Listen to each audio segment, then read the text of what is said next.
Pesatnya perkembangan teknologi di era Society 5.0 tidak hanya membawa kebermanfaatan bagi manusia, tetapi juga merupakan sebuah tantangan besar yang memerlukan perhatian khusus dalam penggunaannya untuk mencegah penurunan nilai-nilai humanisme dan lunturnya kesejahteraan bagi masyarakat. Perilaku manusia berubah drastis semenjak adanya teknologi, mesin yang semakin canggih, internet yang semakin cepat, artificial intelligence yang semakin pintar, dan augmented reality yang semakin nyata kini tersaji untuk membantu manusia dalam melakukan berbagai aktivitas. Kemudahan ada di mana-mana. Namun, teknologi ini pula yang membuat kita tak perlu bergerak untuk melangkah, tak perlu membaca buku untuk mencari tahu, tak perlu berpikir untuk berkarya, dan tak perlu bertemu untuk bertamu. Lantas, apakah semua ini merupakan kebermanfaatan? Teknologi memang membawa jutaan kemudahan, namun perlu kita ketahui bahwa tidak ada sesuatu yang akan lepas dari efek samping jika kita terlalu berlebihan dalam menggunakannya, termasuk teknologi.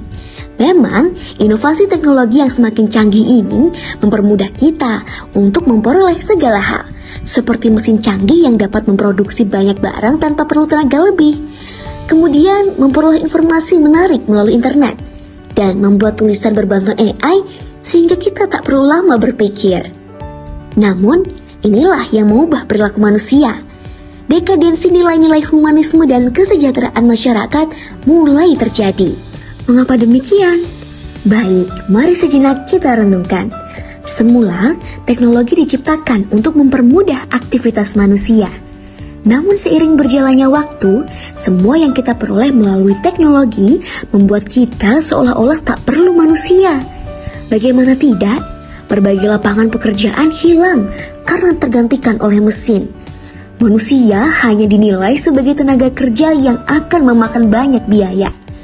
Bahkan, tenaga kerja yang memiliki peran paling berpengaruh dalam kehidupan pun mendapatkan stigma demikian. Sebagian orang berpendapat bahwa kita tak perlu guru untuk berilmu.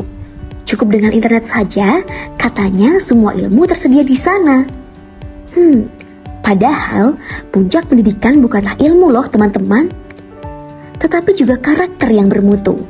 Nilai-nilai humanisme hanya akan kita peroleh melalui guru. Teknologi memang menghapus sebagian peran manusia. Namun, ada beberapa pekerjaan yang tidak bisa digantikan oleh teknologi. Salah satunya adalah guru. Teknologi menjadi pendamping guru, bukan menggantikan guru. Hal ini membuktikan bahwa di era Society 5.0, aksentuasi peran inovatif manusia diperlukan karena dinamika kebutuhan masyarakat yang semakin berkembang seiring berjalannya waktu. Manusia boleh berinovasi, menciptakan berbagai teknologi. Tetapi, nilai-nilai humanisme perlu ditanamkan. Jika tidak, penyalahgunaan teknologi akan semakin menjamur. Contohnya adalah ketergantungan akan teknologi yang menciptakan kemalasan, malas untuk bergerak, berpikir kritis, dan mencari jalan keluar. Manusia cenderung menjadi temperamental, emosional, dan semakin individual. Perubahan perilaku yang seperti inilah yang membuat kapasitas manusia mulai menyempit sehingga kesejahteraannya semakin menurun. Aksentuasi peran inovatif manusia dapat diwujudkan melalui peningkatan kapasitas manusia sehingga mereka dapat menempati peran-peran baru yang tercipta di era Society 5.0.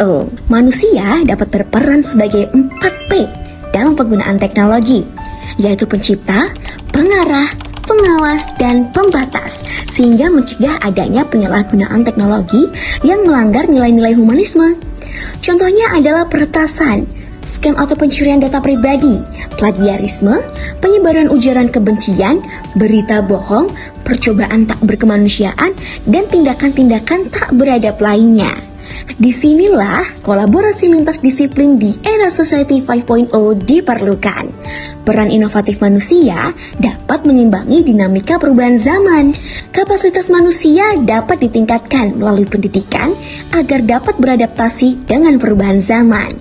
Di era Society 5.0, manusia tidak boleh bergantung dengan teknologi, tetapi harus berkolaborasi, sehingga humanisme dan kesejahteraan manusia tetap lestari.